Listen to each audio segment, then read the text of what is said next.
এই লাড়িটা আমার এবারের সফরে আমার জিন ফরি নাতিনে দিছে, ফরি নাতিনে দিছে, যার বিবাহ আমি রওজায়ে পাকে অর্থাৎ মসজিদ নববীতে পড়াইছি।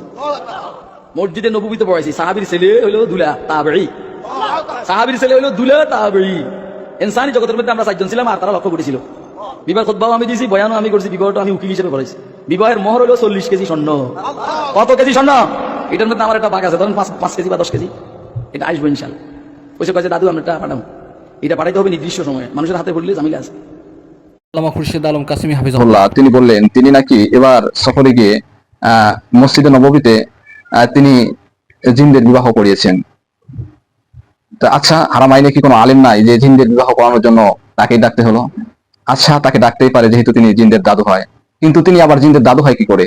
তিনি না বললেন যে তিনি যে জিনদের বিবাহ করিয়েছেন তারা তাবেঈ হলে তো তার থেকে আরো 1300-1400 বছর আগে জন্মগ্রহণ করেছে, নাকি এর বিপরীত তিনি আরো জিনদের নাতি হন?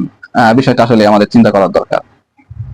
আবার তিনি বললেন বিবাহর মোহর নাকি ছিল 40 কেজি স্বর্ণ, এর থেকে আবার তার 5 কেজি 10 কেজি স্বর্ণের ভাগও আছে। আচ্ছা, বিবাহর মোহর তো পায় যে স্ত্রী থাকে সে, তাহলে আল্লামা খুরশিদ আলম কাসেমি তিনি সেই মোহর থেকে ভাগ কি করে পান 5 থেকে 10 কেজি স্বর্ণ? বিষয়টা আমার বুঝে আসলো না।